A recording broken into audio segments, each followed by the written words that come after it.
Welcome to Films and Stuff with your hosts, Pete Mitchell and Ethan Hunt.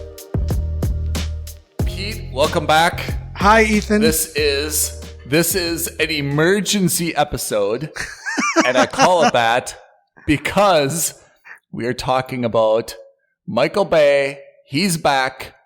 Ambulance. Yeah. Oh, I like what you've done there. That's a nice wordplay. Yeah. Thank you. So we've both seen this. We have. And Michael Bay, who's known for the blockbusteriest blockbusters, this one kind of snuck up on us, didn't it?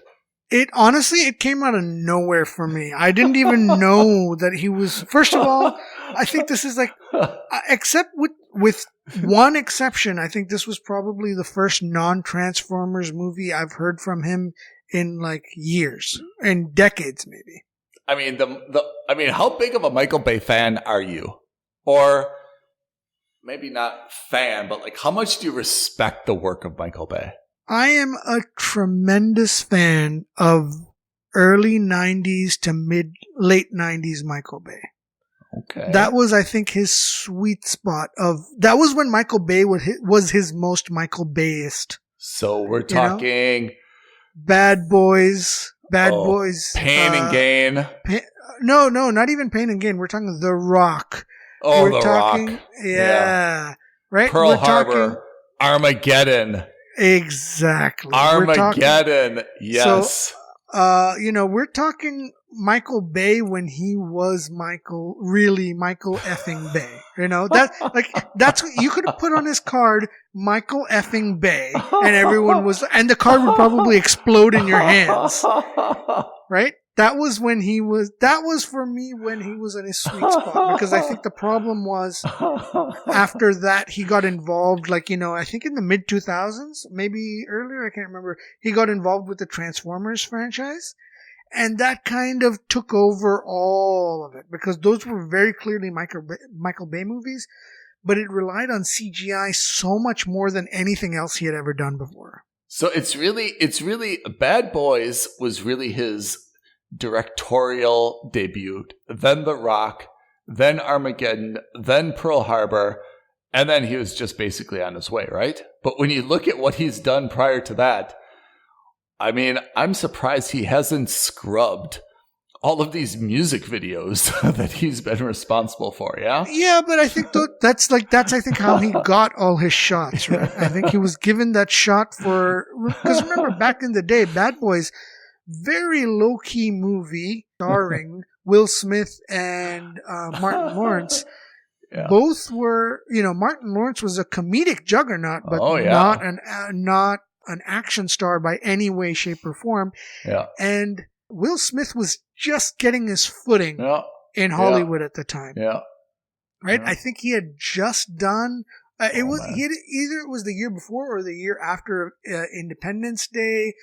So Bad Boys, I imagine the first one was a very low budget. God bless Bad Boys. God bless Armageddon and The Rock. I think those three movies, if we were having like a rewatchables episode, yep, I would say give me those three and I would be okay. Right? And that's what when I think of his sweet spot. Yeah. It's hilarious that we think of his early career. Yeah. Right? But I really think that was when he was the most Michael Bay of himself. And then people started to give him a proper budget for pyrotechnics.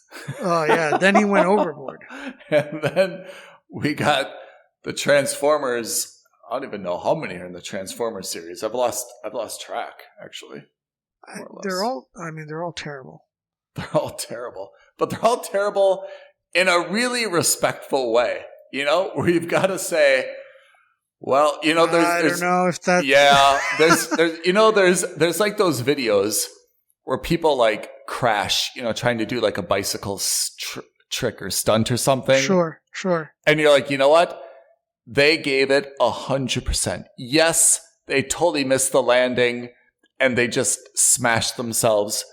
But you know what? They really, really went for it, and I admire that, And that to me is the Michael Bay Transformers movies, where they've really, really gone balls to the wall. They've crashed and burned, but at least they gave it everything they had. Yeah, I mean, sure. So how did we get here to ambulance? What happened? That is a great question. My feeling is, so just to give, there's really not much of a recap. This is a very low budget. And when I say that with all due respect, Michael Bay. It's for Michael Bay. I say that for Michael Bay. Yeah. For a very low budget movie with very low stakes. The simplest of plot summaries is two brothers, I guess they're adoptive brothers, get together. One is an army veteran who's in financial dire straits, the most cliched of cliched setups. He hooks up with his brother who is a bank robber. They get into a bank robbery. The bank robbery goes wrong. They escape in an ambulance. You guessed it. Surprise, you surprise. Guessed it. An ambulance. And the story is basically the police chasing after this ambulance. And then Can we call it speed in an ambulance? If you remember Keanu Reeves. Correct. If you remember Keanu Reeves in Speed, it's really speed in an ambulance. I think they even took the exact same bus route in Los Angeles with this ambulance, yeah? Yeah. It's more, without the bomb underneath the ambulance, it's more or less speed. That's exactly it. And they ratchet up the tension by having a cop who's in there. Yeah. It's just, look, you're right. The summary, the synopsis, super easy. Let's go into grades, and then let's go into a lot of different Easter eggs, what we liked and didn't like. What is your grade of this? This is a wait to watch at home on a streaming platform. I think it's absolutely the same. This is a wait to watch, but when you watch it, if you have low expectations, I think you'll come away actually chef's kiss. You'll be very happy, quite entertained, entertained. It's or if you're doing something very mundane and you want to have something on in the background, which has a nice exciting action sequence, very attractive lead actors, you can't go wrong. Yeah, and can I say part of it is that it doesn't take itself too seriously, I would go the other way. I'd say it goes so far as to not taking it seriously that. Sorry, I would go even further with that. Takes itself too seriously. No. Sorry, I take that back. I mean to say, I don't think you've gone far enough. I'd say it takes itself so not seriously. They actually refer to Michael Bay actually refers to his own movies in this movie. Oh man, that's the best. So I remember the reference to The Rock. What's the other reference that they make? I definitely remember The Rock, and I can't help but feel that they also made a reference to Bad Boys, but I could be wrong. I hope so. It's a very fast-paced movie. It's very frenetic. Did you ever watch Uncut Gems? I did, and I loved it, liked it. So Uncut Gems was also fast and frenetic, but it was a lot of mental pressure, right? There was a lot of stress on Adam Sandler, and you felt that stress with him. Here, there's a lot of stress on everyone in the ambulance, but you don't feel that kind of stress, but you do feel like you do feel the energy. You feel the frenetic energy. I think Jake Gyllenhaal gives it his all. Like he actually goes full psycho in this movie. Channels his inner Ryan Reynolds, or I said maybe even his inner Nicolas Cage. To be honest, I mean, I felt that this. I can't remember another Gyllenhaal movie that I really enjoyed. Can you? Oh yeah, there's been a couple. There was Give me one. There were. Okay, so I can't remember the name of it. It's the movie he did with Ryan Reynolds in space. They go into a space station. They find an alien monster. Life. Yes. Oh, I thought Life was great. He was very good in Southpaw. Too scary. Southpaw, yeah. I mean, here's Spider-Man Far From Home where he was Mysterio. I really liked him in Nightcrawler. He was so creepy. He was so creepy. So creepy. He was I so thought he was creepy. Wonderful in that movie. But I'm looking at his stuff. Okay, yeah, Southpaw, he was good. Nightcrawler, he was good.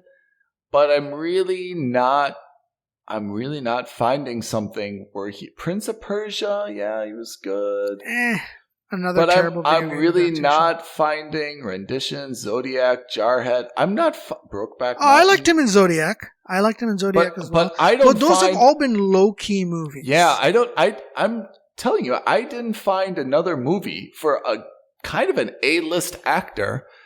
I don't find that he had a signature role, and I have to say, I thought his Ryan Reynolds-ness, and what I mean is that he was snarky, sarcastic. Yeah. Quippy.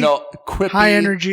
High energy. I thought he played that role fantastic. And had he not brought that to it, this would have been actually pretty miserable film, I think.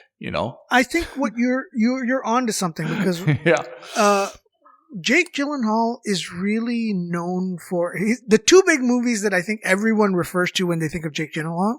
It depends on your age and your proclivities when it comes to movies. Yeah. One of them would be Donnie Darko. Yeah, that's and old. the other one would be Brokeback Mountain. Yeah. And that's what I mean. In the sense that he's consistently a very, very high level good actor. Yeah. But the difference is that most people, I think, like you, yeah. I think what you're saying in that he doesn't have a signature, I actually disagree. I think his signatures are those movies. But what his signature actually is that he plays very low key / almost low energy, so that they're. Yeah. When you see the movie, you're like, wow, that's a standout performance. But then when you compare it against a lot of other actors in a lot of other roles who have higher energy, he tends to get drowned out by them, right? Yeah. So when you think of Hugh Jackman, even if the movies aren't good, like Real Steel, you still remember the energy, right? Or you think of that P.T. Barnum movie that he did, or Wolverine, like you see all these movies where he's really high energy. And whether the movie is good or not almost takes back seat to the level of energy. And the same definitely applies to Ryan Reynolds, for example, Deadpool or Green Lantern or any of his other movies, right? Six Underground and all these kinds of things.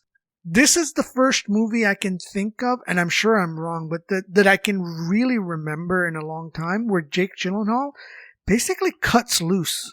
Yeah. Because even you saw a little bit of that in Spider-Man Far From Home, but really in this movie is where he's super charismatic, very animated. Mm-hmm. He's kind of like an aggressive alpha male type, which is not normal in his roles. Nope. And so I liked his performance, even though I didn't think the movie was anything special. I think it also helped, by the way. I don't know if you noticed or if you remember, but it's Michael Bay, when he gets access to a new set of toys, he uses that to no end. Oh, someone gave him a drone for his birthday. Yes. Yeah. Yes. I think this is the first time someone said, by the way, have you ever used a drone in your films? Look at what we can do with a drone camera. You don't need to get a guy suspended from the roof holding a camera and reeling him up and down with a pulley system. And in a gyroscope doing 360s, You can just use a drone. And he's like, really? Well, then let's use a drone for every single shot. And, it saves you $20 million. And guess what? And you can just see his eyes getting wider and wider because he used the drones bloody everywhere. Yeah. So and that also probably helped with this frenetic action-paced feeling. I felt stressed out by this movie, but not emotionally. I felt just physically tired when watching this movie. Yeah. Because, they're doing one after the other after the other. So for me, this is a movie. I agree with everything you said. For me, this is a movie that to enjoy it, you need to switch off that part of your brain that talks about. I mean, Michael Bay movies are always unrealistic. That's okay because we're watching a movie. For me, it's that part of the brain that, wait a second, this could have all been avoided if kind of thing, Jake Gyllenhaal's brother is named Will Sharp, right? Yes. And Will is, as you said, the cliched Iraqi Marine veteran, wife has some medical problems, on the phone with the insurance company, doesn't have the proper credentials, blah, blah, blah, blah. Yes, it's sad. I'm not trying to minimize that. But the point is, then his brother Jake, Danny Sharp, right, says, hey, I'm going to do a bank robbery. You want to come with? And Will says, no, man, I can't get in trouble. And Danny says, would I ever get you in trouble? He says, you're right. Wink, I'll come wink. along, Yeah. And then Will says, wait, there's guns? And Danny says, yeah, of course there's guns, but we're not going to use them. Oh, you're not going to use them? Well, then I'm definitely going to come along. Yeah. Right? I mean, at every single point in this movie, Will could have said, wait a second, I'm out. Yeah? Even during the robbery, after the robbery, during the chase, and so on and so on and so on, the guy just continues to act in ways that are inconsistent with what he keeps saying, which is, hey, I can't get involved. This is too much for me. But he still continues to get involved. So you've got to turn off that part of your brain where you have this disbelief of how these clowns got themselves into this situation and just kind of go with the flow, and then you can enjoy the action sequences. Sit and so with forth. a couple of beers, Yeah. sit with like some whiskey, sit with like a bowl of popcorn, and just switch off. And and I'm sure you'll love it, which is exactly why I think both of us have given this a wait and watch it at home. You don't need to rush out to the cinema. You will enjoy yourself. We did. There were certainly some moments which I enjoyed myself because, honestly, only because I thought Jake Gyllenhaal was very, very funny. Had he been a little bit more, cast as a little bit more like hyper masculine, aggressive, trigger happy jerk, I think this actually would have been a little bit insufferable. But the fact that he was so quippy and made everything funny and sarcastic, I thought carried this movie. Otherwise, I think it would have been really miserable watching them get into situation after situation, Yeah. And and the movie, for all its warts, also had all of the fun stuff of Michael Bay movies. Yeah. So it had the quirky cops, it had the quirky detective, it had the quirky helicopter operator or drone operator. Yeah. Good helicopter scenes. Good helicopter all of scenes. them were there. Everyone has their quirks, which are, but the moment you see them, you'll instantly recognize them as Michael Bay quirks. You had that massive dog, who, small funny trivia, that's actually Michael Bay's own dog. No way! Yeah. What's the name of the dog? Also Zeus. Really? Yeah. Huh. Yeah, Michael Bay is really, it's such a simple thing, but he's really the king of putting a huge dog in a small car. He's really, really the king of those basic visual things, where you see something, I don't know, exactly like what I described with this huge dog in a small car. Like, he's very good at identifying those things and making them a focal point. So he's a very clever guy. I mean, this is produced very well. It's very smooth. I mean, the plot is not so bad. Although, again, I mean, there's just a million different times when this movie should have kind of like ended. And even one of the things you and I love to do, Pete, and we did this for Red Notice, is pick apart these heist scenes, right? Because you and I love a good heist movie. That's right. How bad is this bank robbery plan? I mean, it's for a guy who's allegedly a professional bank robber. How bad is this plan? Yeah, the problem was that he didn't have a backup or a second backup, right? Because it went wrong almost immediately. In the grand scheme of things, the heist itself may not have been terrible, but the execution and the team members who were involved were all horrendous. That the trigger happy nut job, all of them should never have been a part of that crew, and again, I mean, we can't apply any sense of real logic to this. So can I you tell me if this is the plan. The plan was during the day, they would drive a truck into the parking structure of a bank. They Yep. would go in the back door of the bank without any masks. They would show their weapons, get everyone on the floor, zip tie them, kind of close the door and say they're taking a break, get the money, put the money in big backpacks, drive out again, right? That's right. And in this day and age of security cameras, footage, they didn't think at all it would be easy to track them down.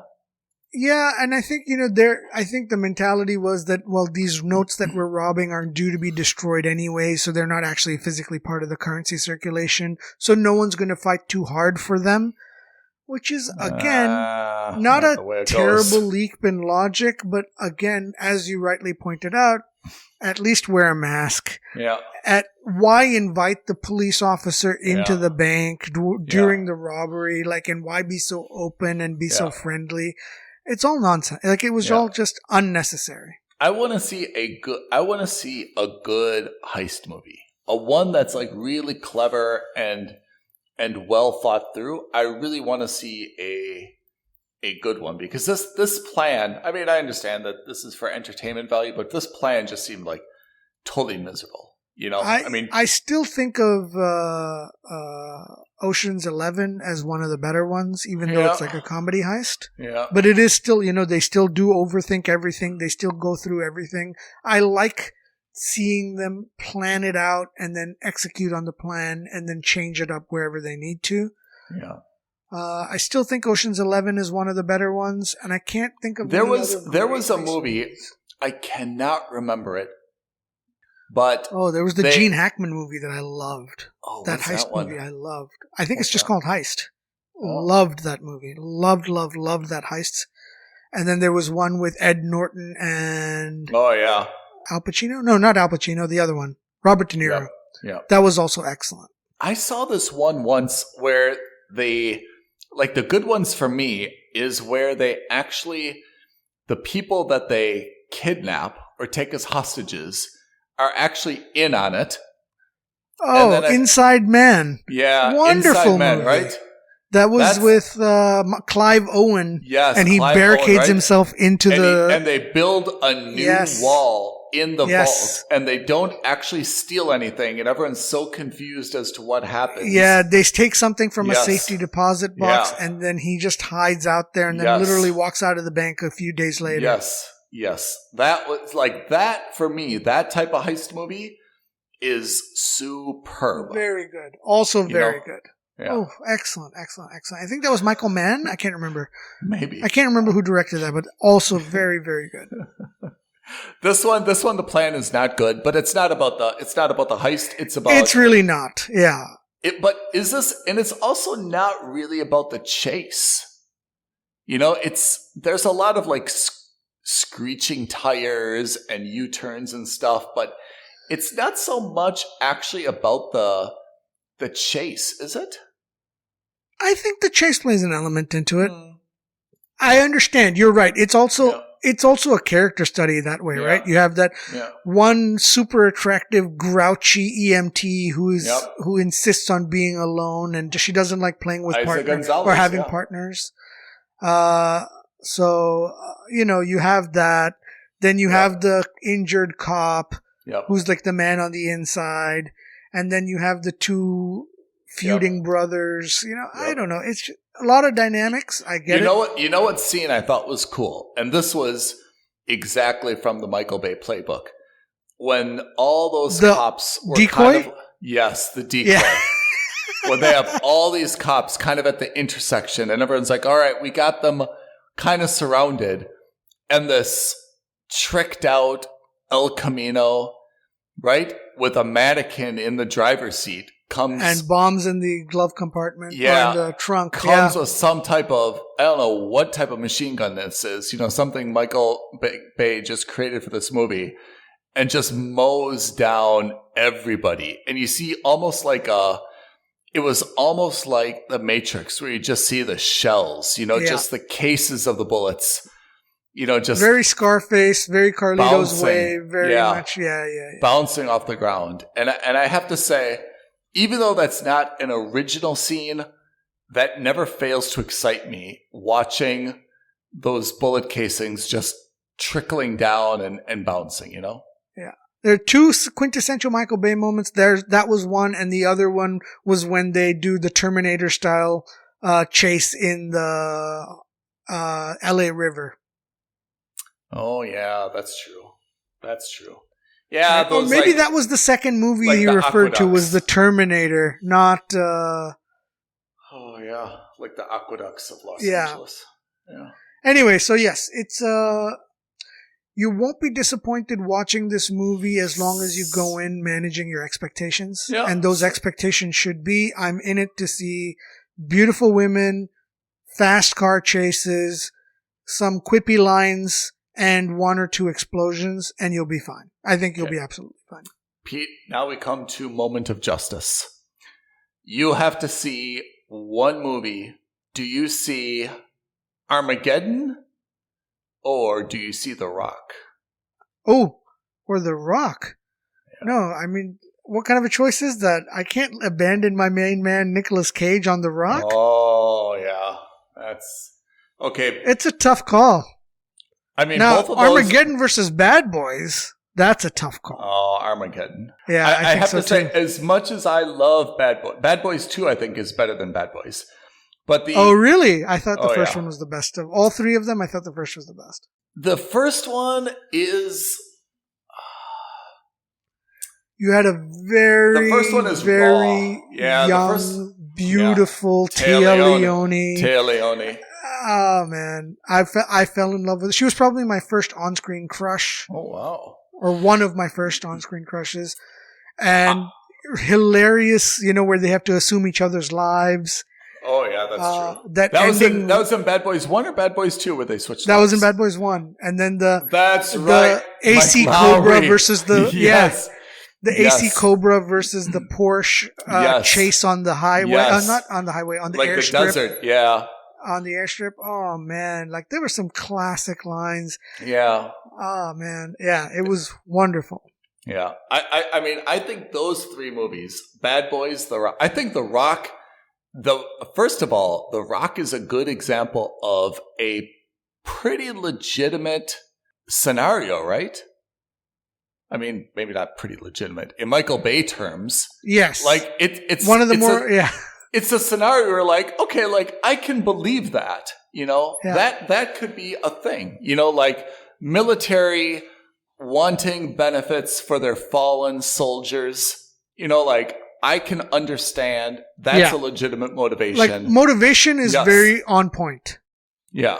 It's not one of those cheesy motivations which is like, I want money or I want to power. Yes. It's a real world motivation. Yeah, I agree. So The Rock, I think I can get behind. Armageddon, of course, it's a crazy plot, but it's just because everyone is so bloody lovable and there's so many good storylines. And if you don't cry or feel like you should be crying at the end of Armageddon, I really don't know what to tell you, right? Like you may not be a human. Like if you can watch Harry push Ben Affleck's hair, right, and throw the little patch at him and say, "Give this to what's that dude's name? Flight coordinator." Yeah, who never got his own patch. Billy Bob Thornton, right? Billy Bob Thornton. He's like, give this to Billy Bob Thornton. I mean, if you don't tear up, you're like, wow, that's really intense, right? Yeah. Take care of my daughter. Take care of my daughter. Yeah, it was one of those movies where, the stereotypical, like, back then it was like women cried because it was such a romantic thing. Yeah. And men cried because that was such a manly thing to do. It was just, everybody was crying in that cinema, right? For different reasons. Yeah. So Armageddon is amazing. I think The Rock is amazing. And I know that, I mean, you've got your crush on Nick Cage. I thought Nick Cage was amazing there. And I thought that the green smoke is forever an iconic scene. I think what that's an iconic scene, hey? I think I really, really cannot script a better iconic scene where he's just on his knees waving the green smoke, yeah? And still getting blown to bits. And still getting blown up. Yeah, and so all three of those for me are incredible. And then, okay, Pearl Harbor, I get it. It's a big event. No, I think that was really, that was the peak. Everything else was kind of downhill from there. Yeah. And, Transformers, everyone... Didn't you like the original Transformers? Maybe Transformers Revenge of the Fallen. All right, Dark of the Moon. And then... No, it started getting absurd. There was one where they were like talking about the knights. Oh, that's the last night. So I thought we were okay, Transformers. I thought Revenge of the Fallen, I'm with you. Dark of the Moon, it started getting pretty crazy. Age of Extinction, I'm like, I'm out. And then the last night, I'm like, Merlin? Where did Merlin come into this? Yeah, that's what I mean. It just got ridiculous. There was one where they all ended up in Egypt. I think that was the second one. That was too much. All of the... It just got absolutely too much over the top. Yeah. I didn't like it. The first one was okay, but I think it was also okay because it evoked a lot of nostalgia. Yeah. But that's about it. Did you watch 13 Hours? Maybe? That sounds awfully familiar. 13 Hours is this... I think this is based on a true story. During the U.S. embassy in Libya was attacked. Oh, and I did not watch this one. Oh, really? You should watch this. You know who's in it? You'll be blown away. John Krasinski and Pablo Schreiber. Oh, okay. Just for that, you should, but apparently there were like 6 guys, like the security detail, and they had to hold off, like the crowd for 13 hours, until, help arrived from wherever they were coming from, somewhere. Yeah. It's a very, it's a pretty good movie, actually. Okay. But it's also Michael Bay. All right. So that is Ambulance. Both of us give it a go watch see it when it comes out. Yeah. When it's on a streaming platform of one that you have, or even one that you don't have, mooch someone's password if you have to. It's definitely mooch and watch it when you stream it at home. You won't be disappointed. What does Michael Bay have coming out now? Like, what's in production for Michael Bay? Supposedly some movie called Robopocalypse. I'm in. I mean, that sounds like the most Michael Bay thing ever. I'm looking at his IMDb. I'm looking at his producer. Let's look at director. Robopocalypse has been announced according to IMDb, but as producer, he's got Transformers: Rise of the Beasts. That says 2023. Quiet Place Part 3, The Raid, Little America, and Armored. I have to say, Armored sounds good. Armored is a security contractor takes a job on heavily armored convoy. The mission turns into a desperate struggle for survival as corrupt police, rival gangs, and an enemy within all try to destroy the tiny motorcade before peace talks bear fruit. That also sounds like a Michael Bay movie. I was going to say, I think that this is just the copy and paste synopsis of all his movies, where it says a blank takes a job on a heavily armored blank. The mission turns into a desperate struggle for survival as corrupt blank, rival blank, and an enemy within all try to destroy the blank before peace talks bear fruit, right? Correct. And just fill in the blanks. This is like a Michael Bay's version of Mad Libs. It's Mad Libs, yeah. Bay Libs. An out of work construction worker takes a job on, like a frigate, right? And it's always going to turn into something like this. Yeah. And not just on a frigate, but on a convoy of frigates. A convoy of frigates.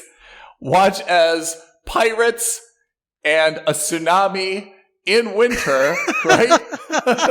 Threaten this convoy of frigates. Threaten the nuclear payload.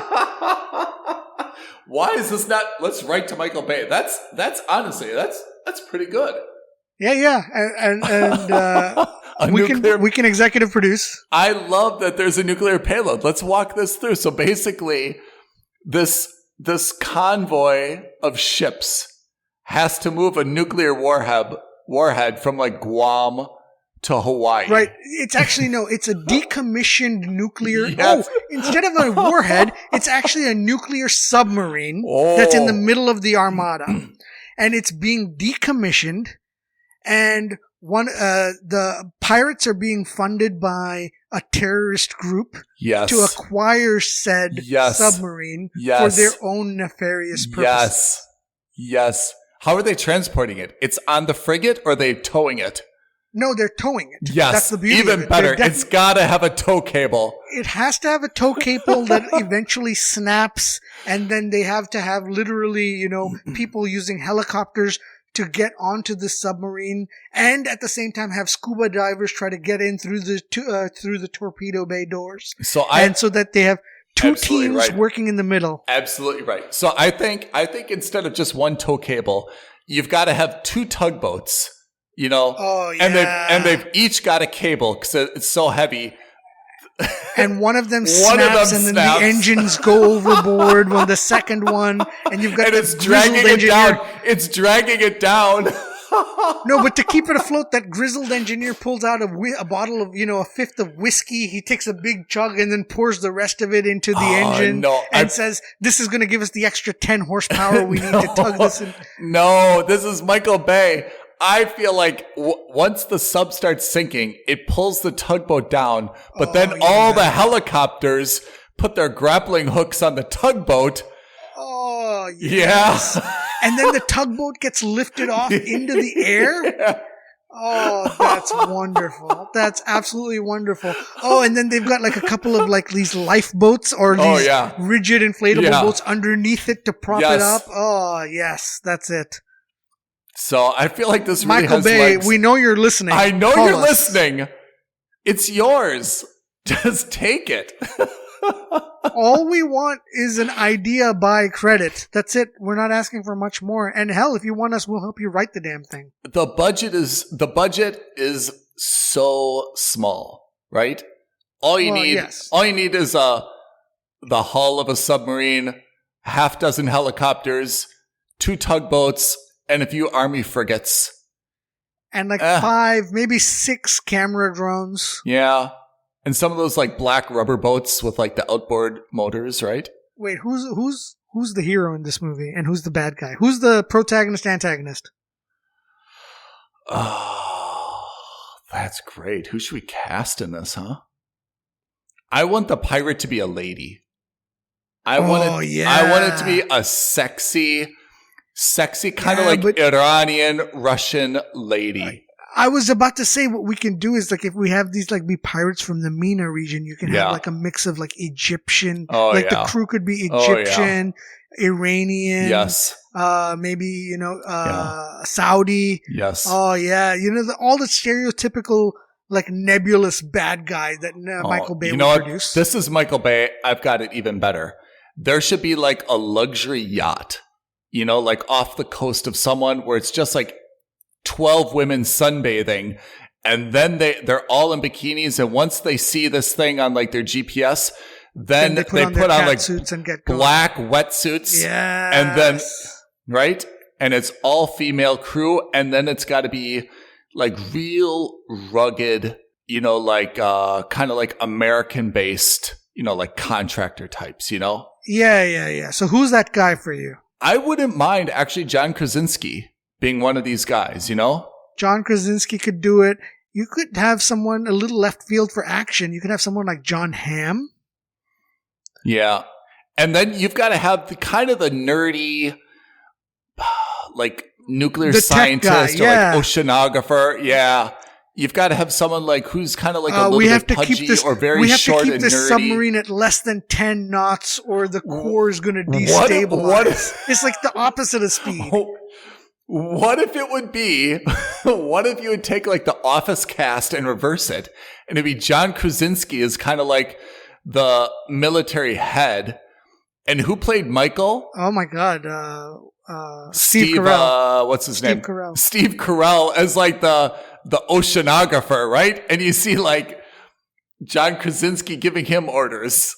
And then who else? You gotta have that crew of tough army vets who are there to protect the ship. Or, they're like the U.S. Coast Guard equivalent or Navy equivalent. Yeah. Oh, man, the Admiral's got to be someone like Forrest Whitaker. Oh, yeah. Yeah.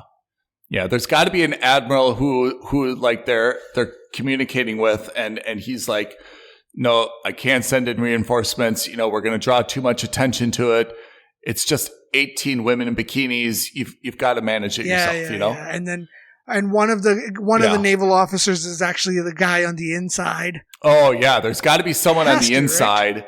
who like stabs someone, and then they take like a wire cutters, they cut the cable. And that's when things go awry. Or they plant a small charge to cut one of the chains, or to blow up one of the chains on the tugboat. I'm in. Or they sabotage the engine on purpose. I'm in. This movie is writing itself. If you wanted to really Michael Bay this, like if you really wanted to Michael Bay this, you know what you would add? Jet ski. You would add a shark. You would add a shark. Oh, yeah. If you really wanted to go maximum Michael Bay, you would have a shark. Somehow, somewhere, there would have to be a shark. And when they're like, there's a guy in the water trying to like rejigger the cable, trying to like reset kind of like the nuclear, like let's say there's an air conditioner or cooling device or something, and the guy's like kind of doing that. You the safety breakers out there is on the hull. Yeah. We got to climb out on the hull. We can't do it from inside. He slips. He loses a leg to the shark, but in that last possible moment, he's still able to hit the circuits. He flips the switch. Oh, yeah. Yeah. I'm telling you, this is cinematic gold. Cinematic gold. I don't know who wouldn't want to watch this. And there should be, you know what? There's also got to be a kid. One of the contractors the captain's somehow kid. He's there on summer vacation. Either a he's going through a hard divorce with his wife, and this is the summer that he gets with the kid. Yes. Right, and then he uses this as a way to potentially reconcile with his wife as they limp into dock back in the U.S. coast. And his wife is waiting for him, and she's panic-stricken. Oh, yeah. And the kid runs along the deck and jumps into her arms, and he calmly walks up to her, and they all hug, and you think that they can reconcile.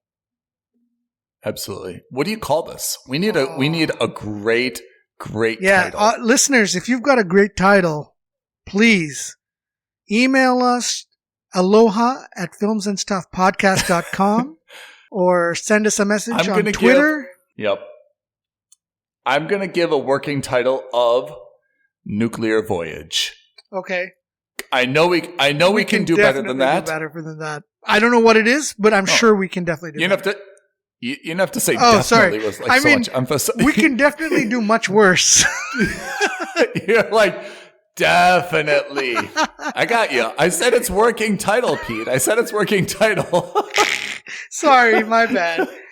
No, we gotta look at what actually. But you could be onto something. 100%. If you look at his movies, have all usually been either one word or two, right? Yeah, it's got to be. It's maximum 2 words. Something super simple.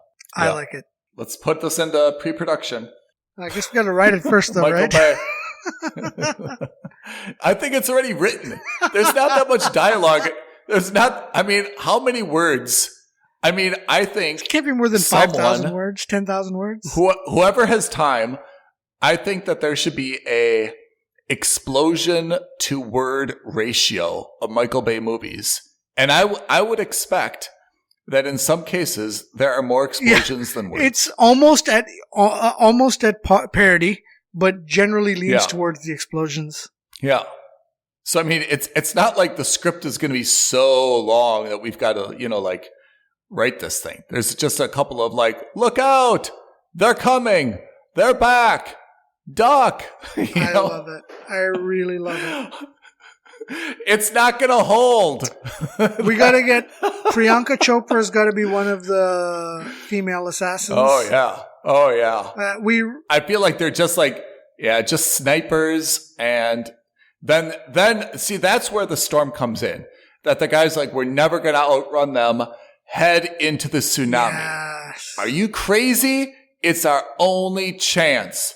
And then Priyanka Chopra's like, those crazy bastards are heading into the tsunami. We're going to follow them, right? Yeah. And then it's kind of like rainy and foggy, and then it's just And then May Kalamaui, who we just saw in Moon Knight, shows up. She's in there, and she's like, this is perfect, and we can use the storm as a disguise to get on board. And, she leads the Suicide Crew on this crazy mission where they take this, like, inflatable boat over there. Oh, yeah. This is Michael Bay's dream. This is the dream he never even knew he had. This will be He's done it with dinosaurs. Crowning. He's done it in space. He's done it with cars. He hasn't done this on water. Yeah. He needs the surf in Surf and Turf. Exactly. I love it. He needs it. In fact, maybe that's a good name too, Surf and Turf. Oh yeah. I mean, knowing Michael Bay, he would call it something, like just so bold, like Bad Girls, Surf and Turf. Something that's just, he's very aggressive with his titling, Yeah. He doesn't leave like a question in terms of like, what is this about? Like, what's the new Nicolas Cage movie? The unavoidable bloody The unbearable weight of massive talent. Yeah. Like that, Michael Bay would be like, no, just call it Wait. I like it. In fact, I think we're onto something here, Ethan. We are onto something. This is sincerely a good idea. Yeah, and what's great is we've really tailor-made this to Michael Bay, and I think we could do this, like, we should make a running series where we make a movie for a director. Yeah, Michael Bay is the easiest, just because he's got such a clear style, Yeah. But there's so many others that have got clear styles, too. J.J. Abrams, we just make the movie called...